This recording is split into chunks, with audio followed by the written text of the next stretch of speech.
right, good afternoon and welcome to Market View. It's 2 p.m. Central African time. This is your midday lens into briefing you about the economy and everything that happens in between. Coming up on the show today, government spending is surging early.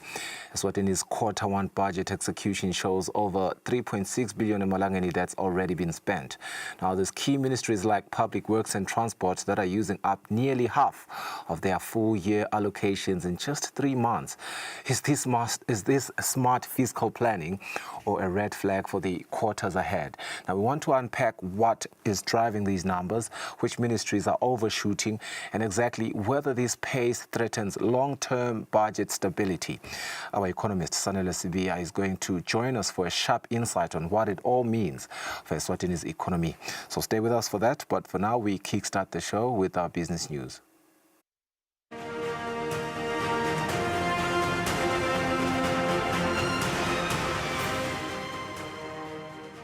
On our first story, Eswatini is urged to align with continental trade standards as the country strengthens its participation in the African Continental Free Trade Area. Now, this is during the Eswatini Standards Authority training and awareness program that is targeting industry stakeholders on the role of harmonized African standards in driving trade under the African Continental Free Trade Area. In partnership with the African Organization for Standardization, ARSO, the training focuses on equipping local regulators and SMEs with the knowledge needed to adopt and implement uniform standards across the continent. Secretary-General of the African Organization for Standardization, Hermogene Nsengimana, stresses that while Africa Continental Free Trade Area opens a market of over 1 billion people, its success relies on the widespread adoption of compatible standards among member states. If you are not using the African Harmonized Standard, the industries have the right to say, why are you stopping my product while I conform to African standard? You cannot trade as a continent if you don't have harmonized standard. That's one.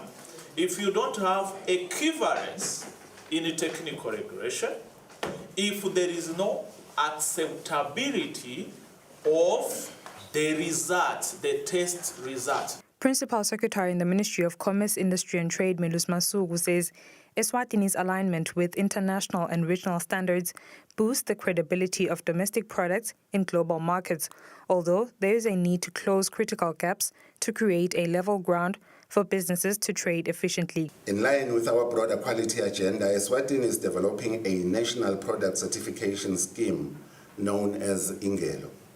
To ensure its success, we seek ASO's strategic support in the following areas: benchmarking Ingelo against regional and international certification models, capacity building for inspectors, auditors, and quality assurance professionals, facilitating a mutual recognition of the Ingelo certification mark across African markets, to fully leverage the benefits of the AfCFTA and align more closely with ARSO's frameworks. The Kingdom of Eswatini must enhance several aspects of its quality infrastructure. The first one being a laboratory and testing infrastructure. There is a pressing need to expand and modernize testing capabilities. Eswatini Standards Authority Executive Director Ncamiso Mhlanga says the authority is working towards the adoption of some of ARSO's standards. However, there is a need for the improvement of infrastructure and understanding of technical regulations. What standards does Eswatini needs to put in place to trade? And also what kind of infrastructure, such as laboratories and testing infrastructure, that we need to put in place, because some of these products, before they are sent out to this lucrative market, they will need to comply with standards and also comply in terms of quality. For now, we are nearing about 400 standards as SWASA, that standards that we have developed. Part of the standards that we have developed are those that have been harmonized and taken from ARSO. Not only ARSO, there is also ISO standards, that's the International Organization for Standardization. We are also harmonizing standards from that. The way we are doing it is based on demand. where is the demand coming from our local companies that want to trade out there. However, as you can see that we still low in industrialization and manufacturing, because for us to effectively take many standards and develop many standards, we will have to be led, or the demand has to be created by the manufacturers, the people that actually, the companies that are actually producing the goods. Last year, the Ministry of Commerce reported that about 32% of formal SMEs in Eswatini were aware of AfCFTA requirements. The national AfCFTA strategy targets to increase compliance rate by 50% by the year 2026, with a focus on high potential export sectors such as agro-processing and value-added crafts, among others.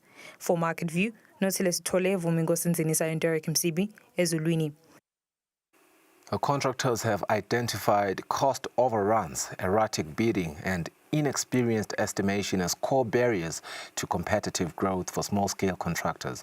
Now, according to the Eswatini Contractors Association, the Secretary General Percy Mazibuko says many small contractors have difficulty in responding to tenders that are due to poorly structured quotations, resulting in unrealistic project delivery promises. The Eswatini Contractors Association is hosting a 3-day estimating training program aimed at boosting business competence and compliance in the country's construction sector. The Eswatini Contractors Association says while estimation is often a technical function, it remains of strategic importance for profitability and business credibility. We have a lot of jobs in the market that are failing for reasons of underpricing. You find that there are few jobs, and then there's a lot of contractors, they are competing for a few jobs, and then they are pushed to tender low. At the end of the day, the project will fail because it is not being executed at the right price. So there is that vacuum. And obviously the accuracy and precision is important. Even if there is no gap, but we need to keep on reminding our members. Yes, it is professionalized actually, okay. But we just need to make sure we consistently remind them to keep abreast of current trends. If you are accurate, obviously, it's going to minimize wastage. It goes without saying. But it is important because you have to compare different professional prices. Then you know that at the end of the day, this is the average. The project cannot exceed this figure or it cannot be below this figure. If you are trying to professionally price a specific tender and you know the price, you already know the price, there is a tendency of you working towards that specific price instead of just doing your job professionally without being influenced by the budget. Mazibuko adds that there is a need for heightened regulatory measures for mandatory estimating certification, calling for national benchmarks for unit costing to strengthen tendering standards. In 2024, Eswatini's construction sector contributed 4.1% to GDP, while over 1.8 billion in public infrastructure projects were tendered nationally in the same year. For Market View, Eswatini Vumingosinzinisa and Derek Msibi, Ezulwini. That's our business news segment. Our economist Sanela Spia is on standby. We look at the budget department in Eswatini that continues to strive in re-establishing fiscal discipline and sustainability. Coming right up.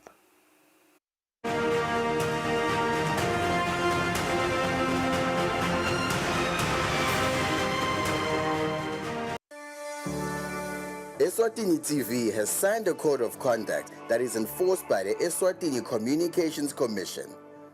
We are committed to reporting news that is accurate, comment that is fair, and programming that does not amount to hate speech or the description of gratuitous violence or explicit sex.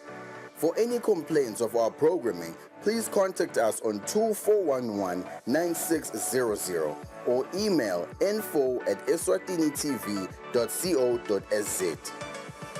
You can also contact the Eswatini Communications Commission on 2406-7000 or write a letter to ECCOM on PO Box 7811 Mbabane.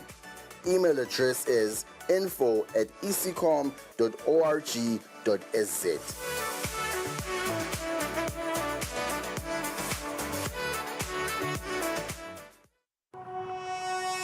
when you choose your adventures, you do so with an open heart and a desire for the unexpected. You embark on journeys to discover new worlds full of wonder. You choose a path to awaken your senses, a world to make you look up and realize just how inspiring this life can be. Arrive and awaken your heart. Explore life in ways only thought possible in your dreams. Discover just how far you go to expand your understanding of life's greatest mysteries. There's just one place on this planet with so much to offer. Now is the time for you to have the royal experience.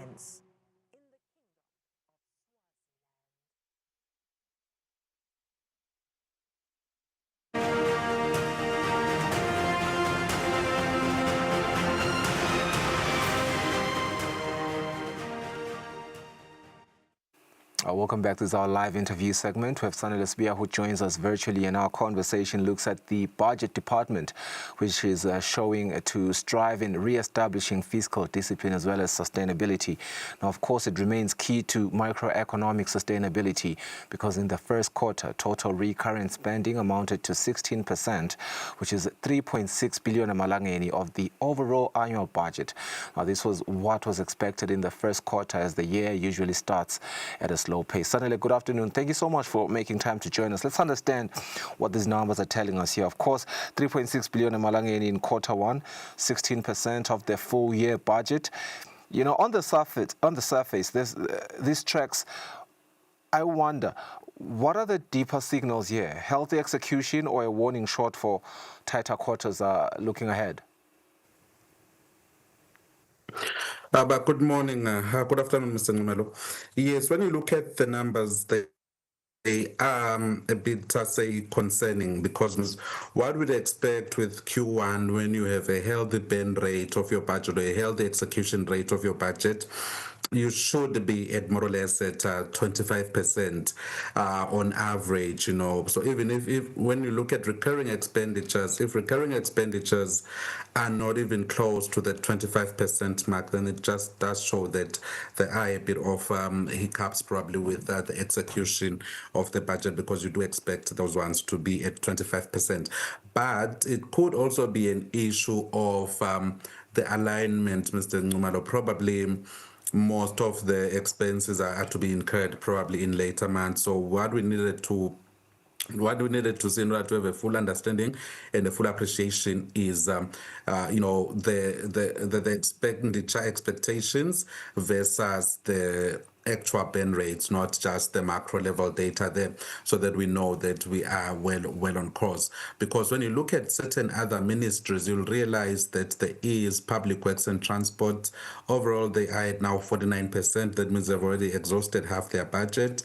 If you look at housing, it's at 29%, getting closer to the 100%.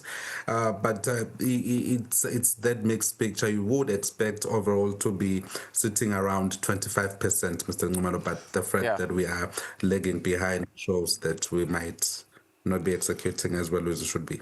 Right. Now, zooming in on public works and transport, and you mentioned the 49%. You know, that's concerning to me because this is not even half. You know, we're not halfway. This is quarter one. And one wants to ask, is 49% justifiable? I think that's the bigger question. But also, I want to understand what is driving this early execution and acceleration from the fiscus? It could be, Mr. Ngumalo, the move towards finishing, you know, those public works projects that were started in previous years. And we do know that in as much as quite a number of the Millennium projects and, you know, the construction projects, in as much as quite a number of them would fall on the Ministry of Economic Planning and Development, but that budget is executed through public works. For example, if you look at the Sitsunusa Road, and if you look at the roads that have been constructed, and if you look at the maintenance works that are ongoing right now. So So you would expect to see that. So one way would be able to look at the healthiness of that expenditure, Mr. Nxumalo, would be to see in terms of that planned expenditure. You know, once a road has been fixed, it has been fixed. You don't then need to come back later on to come and probably refix it. So the fast execution of the budget might necessarily just be an indicator that there were some legs probably in previous year payments, or there were a number of projects that were supposed to close towards the very beginning, the very front end of this current financial year. Hence, you would see that within the first quarter, you've already spent, say, 49% of the budget. Yeah, so in one word, it's justifiable or not, economically? It depends on the nature, Mr. Nxumalo. It depends on the nature of the program. But I would say when you look at other issues such as, you know, there are expenditures that the nation is crying around that would expect to be the ones we're trying to push as much as we possibly can as a country. But you realize that they're still sitting around 16%. There's just that issue of execution in certain other sectors. So then I would say right now it's justifiable, but in the eyes of someone else might say, no, that's what we need to be spending, but we're not spending the money in that line. But yes, it is justifiable. If it's still within budget, it's only going to be a problem if we now go beyond budget. Is our forecasting discipline at all? Because you want to look at the other sectors. Of course, we see the urban development at 31%. The ACC is at, what, 29%? These figures, could we coin it as a strategic rollout that is tied to real-time sort of project timelines, or does it hint at a front-loading due to weak forecasting? I would think, Mr. Nxumalo, it's a myriad of issues, which would also include probably poor forecasting in terms of how we forecast our expenditures. And also it does, for me, point to something that says as a country we want to deal with corruption. So that's why when I saw that ICC being at 31%, I sat and I asked myself, why are we not seeing more market movements on certain issues that we want as a nation to see being prosecuted and actioned? But the fact that there is that budget and it's being executed, it does show a bit of political will in terms of handling and dealing with the issue of corruption in this country. Would you say this current pace of expenditure is aligning with our core national objectives, though? Especially in a year where, of course, macroeconomic resilience remains a priority. I would say, Mr. Nxumalo, that again, it becomes an issue of how you are looking at it, because I would probably just bring you to, say, head 45, that is health. It's quite concerning that we are at 15% under health when we know that our people desperately need to have drugs in hospitals. So you might want to say, yes, when you look at the expenditure, say in terms of public works and transport, it does show that we have a government that wants to reinvigorate the economy through those construction works, right? But then at the same time, you ask yourself why we're not moving and spending in that very important budget line, which is health. This is a crisis we've been sitting on as a country for 2, if not going for 3 years right now. And yeah, it's quite concerning. So then it depends. So there are sectors where we can see that there is a bit of a shift and there is a bit of the way towards attaining certain national objectives. But then at the same time, Mr. Nxumalo, you then want to ask yourself that if we have this uncertainty and this volatility in the global international landscape, where would you want to cut if you were to be forced to cut? And in this current year, what is quite interesting is we don't have to cut anywhere. It's a fully funded budget, so there are no cuts that we expect to happen. But what will happen is spend the money so that we get services to the people. So when we see certain sectors not spending, Mr. Nxumalo, it becomes concerning. Yeah, just... you know what, let's frame it for the benefit of the viewer at home who is still lagging a little behind into what we're talking about when we say quarter one. So ideally, we have 100% of the allocated budget, right? And ideally, Yes. we are looking at spending at around 25% first quarter because you have 4 of 25%, right? So if we are exceeding 25% in quarter one spending, which is inherently not problematic, but when it is consistent across multiple, ministries now, should the Treasury be concerned? And what are the downstream risks here? I think that's the bigger question. Treasury should be concerned, Mr. Ngumalo. It comes back to the issue of forecasting. What you need to be able to do here is to ensure that you're able to balance the budget and you're able to ensure that all ministries are able to spend within time, Right. and spend on time, because you don't want a situation where certain ministries are done spending, say, in by end of Q2. If you look at the way that public works has spent, so probably by the end of Q2 they'd be fully executed, and you'd have sectors that have not executed at all, right? So that means those sectors now have to start running towards the end. So it speaks to a number of issues. It's the forecasting and the execution within certain ministries. You might find that the ones that are spending way above are ministries that already have a plan of action and they're able to execute and implement. But what that does, Mr. Ngumalo, is if one sector or one ministry is spending too much, that means the other ministries may not necessarily have the money to spend during that quarter, because we are talking of government revenue here. It's not like the money is already there sitting. The money is collected month on month, and we get the money coming in through SACCO receipts. So we need to ensure that everyone spends their portion. When we have 25% coming in, so everyone should spend 25%.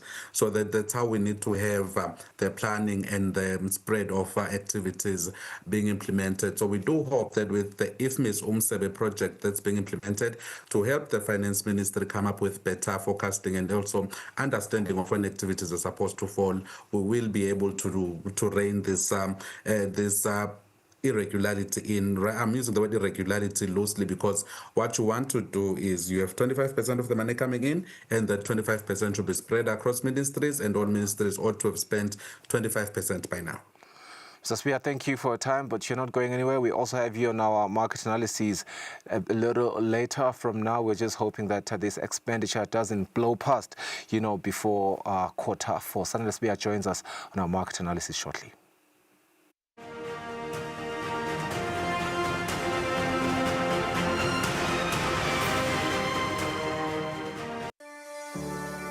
Eswatini TV has signed a code of conduct that is enforced by the Eswatini Communications Commission.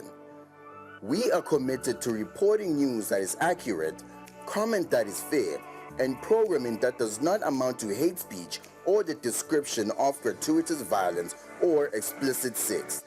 For any complaints of our programming, please contact us on 2411-9600 or email info@eswatinitv.co.za. You can also contact the Eswatini Communications Commission on 2406-7000 or write a letter to ECCOM on PO Box 7811 Mbabane. Email address is info@ecom.org.za.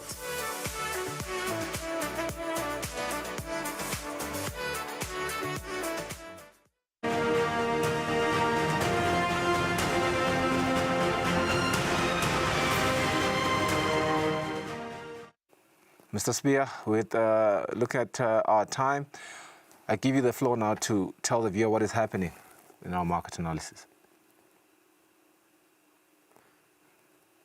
Thank you, Mr. Ngumalo. So when we go into the markets, starting with the United States markets, we see a bit of some mixed movements there with, the Dow Jones pulling back some 142 points in terms of all trade volumes. So that's purely because we saw the week closing, Mr. Ngumalo, although we had very positive earnings reports with over 87% of all companies that had reported their earnings for Q2 of 2025, reporting earnings that are above what markets expected. So that's why we saw the markets rallying last week. So as we enter into this week, Mr. Ngumalo, we saw that steam blowing off a bit because we are expecting to see a bit of a number of tech companies also coming out to declare their earnings. But what we are also running against right now, Mr. Ngumalo, is we are looking at August 1 coming up in just, say, less than 10 days now. And that's where we're going to see the trade uncertainties coming in. So we are hopeful that we're going to see some trade deals coming through between the US and major trading partners before the 1st of August, so that the markets don't necessarily have to deal with another hurdle of uncertainty that's going to be brought in by the markets. So what we're seeing there is the US closed to very high, Mr. Ngumalo, even though those gains were now losing a bit, taking off some steam, but we are in very comfortable territory above 44,000 on the Dow Jones Industrial Average. The tech-heavy Nasdaq Composite Index was already showing signs of ticking up on Friday, getting some 10.1 points, and we are waiting to see how this week is going to perform, and we do expect the Nasdaq to even perform better this week as we see those tech stocks coming through.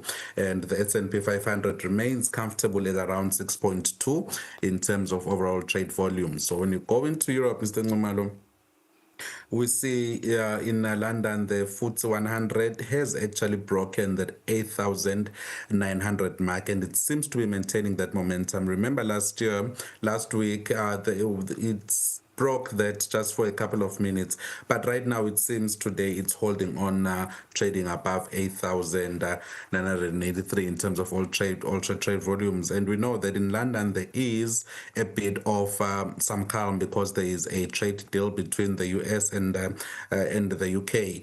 But we do also see some movements coming through from the fact that we saw China, tabling some stimulus in terms of that big hydro dam construction project, which somehow works well for your for the minerals. So we saw that boosting London and the Eurozone overall. But when you come into Europe, there are still those jitters, Mr. Ngumalo, around the tariffs that President Trump is going to impose on Europe. And we've seen Europe, preparing some over 4,000 product lines that they are thinking and planning around in terms of their retaliatory tariffs should August 1 come and then there's no deal and then there's a tariff that's being imposed. So there is that bit of uncertainty that's going on in markets, but earnings are doing relatively well, and therefore we see markets staying on an upbeat note. When we look into Asia, the Nikkei closed at $39,819 in terms of all trade volumes, just losing some 82 points, Mr. Ngumalo, because that uncertainty just keeps creeping back into the market. But that overall stimulus coming through from China just ensures that markets are staying closer to their all-time highs. And then when you come into Hong Kong and Beijing, you see that the mood remains upbeat, with Hong Kong just some 6 points, closing some 6 points shy from the 25,000 mark. So we're seeing Hong Kong hoping to beat another all-time high, and that is on the background of all of these trade tensions. And we know that Hong Kong might attract a bit of a favorable tariff compared to China, and we do know that there is already some sort of a deal kind of in place between China and the US, and Hong Kong is benefiting off of that. But we know that Tokyo is still struggling to come up with a deal and ensure that they are able to protect those automakers there. And then when you come into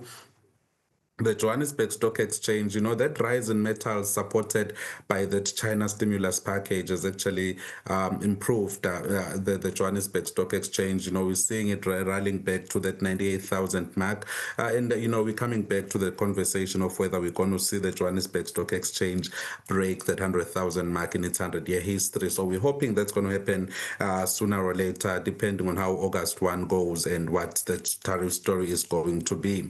There hasn't been any movements in the local stock markets. And then when you come into your commodities, you realize that gold is inching a bit up higher, and we do expect it to inch higher and higher until we get to August 1, or until we start seeing deals coming out from multiple countries there, signaling that the world trade order is not going to be disrupted that much. And then when you look at the price of Brent crude, we're seeing Brent crude just losing a bit of steam there because of that uncertainty uncertainty around tariffs. When the futures are pricing in what's going to happen probably next week, and there is a bit of a surge in demand that we of a downward of a what's it called, a decline in demand that we might likely see, depending on how the tariffs are going to play out in the global markets and if we don't get those deals. So coming into the currency space, we're seeing the Lilangeni losing a bit of the gains that we made last week. We're back on that 17.74 per dollar, and we are back on that 20.66 per euro. That's purely because as we edge closer to 1 August, and with South Africa being right on Washington's radar, we might see a bit of this volatility holding on in markets until next week. We remain relatively steady against the Japanese yen, losing some 0.60 points against. It's sitting there at that 8 Malangeni 35 at 8.35 Japanese yens per Lilangeni. Thank you, Mr. Ngumelo. Thank you, Mr. Sbia. Thank you to our viewers as well for staying with us. Until this time, we've come to the end of the show. See you again tomorrow at 2 p.m. Have a good day. Bye-bye.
Over the course of the night, over this operation, not only because the army never clarified what in fact it was doing in Deir el-Balach, an area where it has not operated, as you suggested, since the start of the war, but it is known to be an area where Israeli hostages are being held. So in Israel, which is just beginning now, almost 2 years into this war, to begin to grasp the extent of the devastation of Gaza, the fears have been doubled and triplified because they're fears both for the lives of soldiers, very deep concerns about what Israel is doing in Gaza, and an intense sense of identification with the families of hostages who are more and more desperate here in Israel. The government did not clarify its actions, and the chief of staff, in fact, earlier in the day had essentially said that the war is over, that Israel has achieved its aims in the war in Gaza, and now needs to go towards a diplomatic arrangement. We have not had any news, on the other hand, about any kind of diplomatic advance.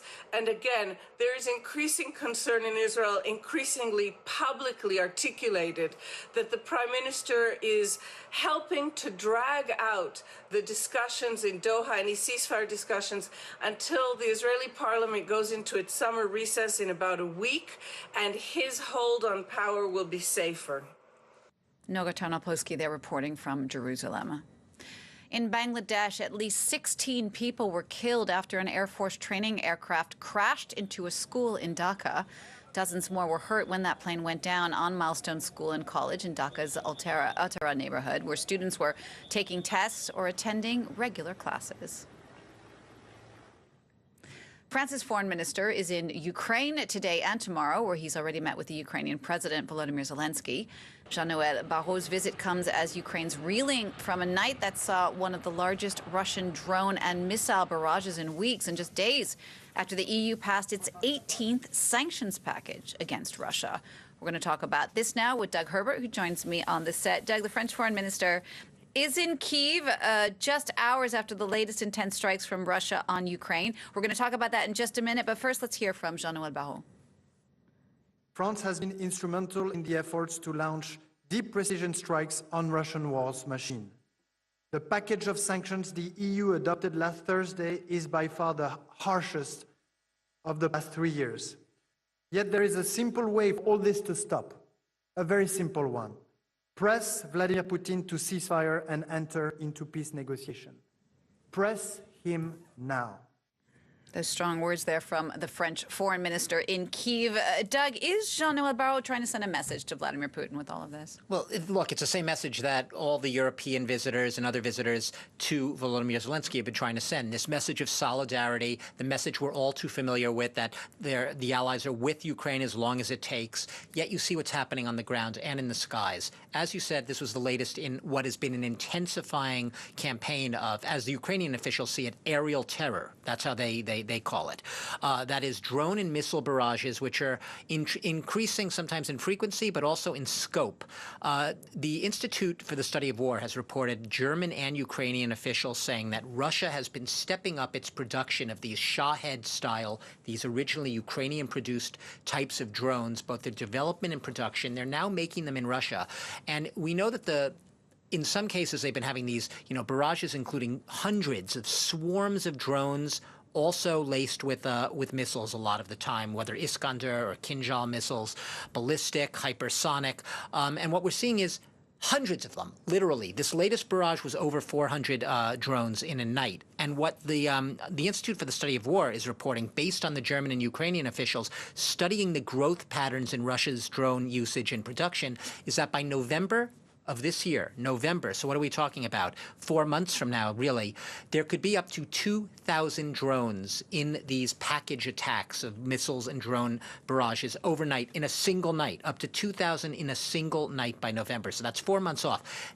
Thus, hence the urgency of Barrot's mission, really, is to continue keeping the world focused on Ukraine and its, as Ukrainian officials will say it, its urgent, desperate need for Western military aid, especially to bolster its beleaguered air defenses right now, because that is where the proof of the pudding is. The new defense minister, who's Denis Shmyhal, who was the old prime minister, the government was shuffled, said that Ukraine needs $6 billion to close this year's defense procurement in Ukraine, and says that Western investment in Ukraine's interceptor drones structure, that is something that Volodymyr Zelensky is pleading for. These interceptor drones that intercept other drones, is absolutely critical to Ukraine's ability going forward to counter what is becoming an extremely effective, almost night after night, Russian tactic, these increased airstrikes. I will note the Patriot missiles, the missiles that are part of the packages that Trump said he was going to sell to the Europeans or have them take from their own stock so the Europeans could then give them to Ukraine. Patriot missiles are great for shooting down missiles. They are not the most effective or efficient, if you will, air defense strategy in the long run. So Patriots are great, but there's a better way of intercepting drones. Those are these interceptor drones. This is where a lot of the focus is going to be going ahead. This is where Volodymyr Zelensky is right now. I won't say groveling, but he is all but pleading with the West right now. This is so critical. This is the witching hour for Ukraine in this war. Doug, Volodymyr Zelensky, in the meantime, is calling for a new round of peace talks, the peace talks that are currently stalled. I mean, do you think that they could gain traction anytime soon? Not if we are to hear what Russia's response has been. Russian officials, right up to Vladimir Putin's presidential spokesperson, Dmitry Peskov, have been saying on Russian state-controlled propaganda TV, basically that, yeah, they want peace. It's the same line from Moscow, right? More than anyone else, they are the ones who have wanted peace all along, much more than Ukraine. We're ready to talk at any time. But here's where the big disclaimer, the big caveat, sort of the showstopper comes in. They say, yeah, we're ready to talk peace, but we're uninterested in any end to the war that does not essentially acquiesce to all of Moscow's demands. Well, I say that's a showstopper because Russia says it's ready to negotiate, but the terms of its negotiation, the conditions under which it is willing to really consider a ceasefire, are so maximalist in the view of Ukraine and its allies that they basically mean, no, there won't be any talks in the near future. We know what they are. They're in the terminology to denazify, in quotes, to demilitarize Ukraine. That is, make sure that Ukraine can never have a viable army in the future going forward to defend itself against possible future Russian aggression. NATO must have big changes to its so-called open door policy of inviting members. Ukraine itself can never become a member of NATO. Ukraine itself can never have an army. Ukraine itself needs to have, even if it's not explicitly said by the Russians, regime change. That is a more pliable, softer regime in place that, fine, you could have your limited little sovereignty, but ultimately you are a vassal of the Russian Federation. You do Russia's bidding. You are safely within Russia's sphere of interest. You're not going in your own, often your own rogue sovereign direction with your territorial integrity. All this as Russia continues to make incremental yet steady gains on the battlefield, especially along the eastern front line in the Donetsk region. So you asked me whether the peace talks are coming up, whether they're going to gain traction, not according to the terms that anyone in Ukraine or in the West would be willing to sit down to, anything that amounts to anything less than total capitulation. Those are effectively the conditions under which Russia right now, which says it wants peace talks, is willing to come to the table. It's not interested in anything that does not address Putin's so-called, quote, I've said this 1,000 times, root causes of the conflict. Doug, thanks for that. France 24's Douglas Herbert. Let's come back to France now, where more than 1 million people have signed a French petition against the return of a banned pesticide experts say is toxic to humans and biodiversity. The so-called Duplan law was adopted earlier this month to help struggling farmers, but has still yet to come into effect. Solange Mougin has more now on this particularly dangerous insecticide. It is toxic. It sticks around in the ground for years, and multiple studies have found it to be linked to a slew of diseases and cancers in humans. Informally, it's often called the bee killer. First studies show that it has a disorientating effect on bees, which can cause entire hives to collapse, and with them, the pollination that we rely on for food. Acetamiprid is part of a larger group of insecticides called neonicotinoids. They attack the central nervous system of insects, and they work. But they also indiscriminately kill or harm other living organisms, too. These chemicals are so dangerous that they were outlawed in 2018 in France. But with the passing of the now contested Duplan law on July 8th, acetamiprid may soon be sprayed again on French fields and trees. With multiple studies proving a wide range of toxicity, why then could it soon be back on the shelves? Well, first, some French farmers are in favor of its return. They say it's their only means of defense against insects that eat their sugar beets and hazelnuts. And they also say that they're at an unfair disadvantage, for it remains legal in 26 of the 27 EU nations.